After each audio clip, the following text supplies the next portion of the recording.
একজন নারী যখন বোরকাওয়ালি হয়ে যায়, একজন নারী যখন পরিপূর্ণ বডিকে কভার করে চলে, বোরকা পরে চলে, আল্লাহ তাকে তিনটি নিয়ামত দান করে। জবান খুলে বলেন, কয়টা নিয়ামত? তিনটা নিয়ামত আল্লাহ তাআলা দান করেন যখন কোন নারী বোরকাওয়ালি হয়ে যায়।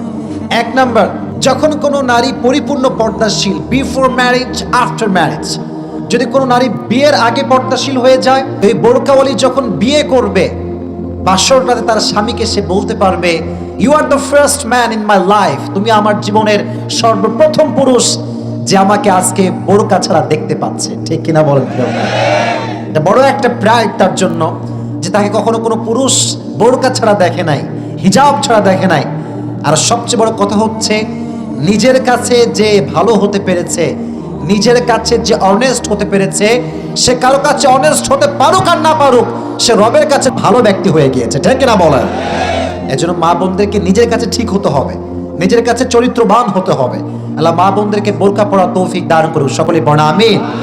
নাম্বার 1, প্রাইড তার জন্য। নাম্বার 2, যখন কোনো নারী পর্দাশীল হয়ে যায়, বোরকাওয়ালি হয়ে যায়, দেখবেন রাস্তাঘাটে দুই ধরনের মেয়ে আমরা দেখতে পাই। একটা হচ্ছে জিন্সের প্যান্ট পরিধানকারী, আর একটা হচ্ছে বোরকাওয়ালি। যখন জিন্সের প্যান্ট পরে কোনো নারী রাস্তাঘাটে বের হয়, একজন চাচার চোখও তার দিকে তাকালে নষ্ট হয়ে যায়। আর যখন কোনো বোরকাওয়ালি নারী বের হয়, হাত মোজা, পা মোজা, কত সুন্দর করে কভার করে বের হয়, তখন তার দিকে যুবকরা কখনো লালসার চোখে তাকাতে পারে না। ঠিক কিনা বলেন প্রিয় ভাই? কোরআনে আল্লাহ তাআলা বলেছেন, যালিকুম আতহারু লিকুলুবিকুম ওয়া কুলুবিহিন, এই পর্দা এই জন্য দিয়েছি, নাজিল করেছি বিধানটা এই জন্য, পুরুষও পুত পবিত্র থাকবে, নারীও পুত পবিত্রা হয়ে যাবে। সুবহানাল্লাহ পড়েন।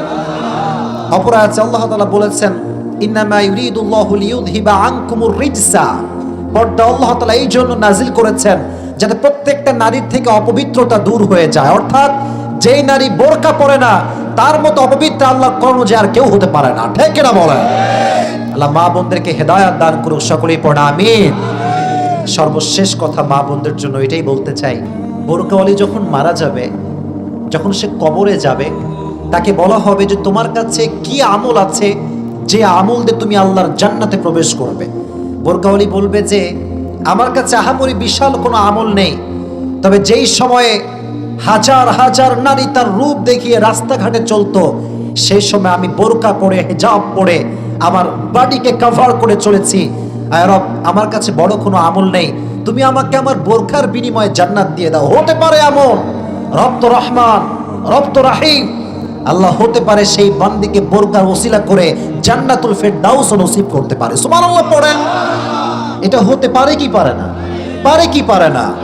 হতে পারে। এজন্য আল্লাহ তাআলা প্রত্যেকটা মা বোনদেরকে বোরকা পরে, পরিধান করে রাস্তাঘাটে বের হওয়ার তৌফিক দান করুন, সকলেই পড়া আমিন।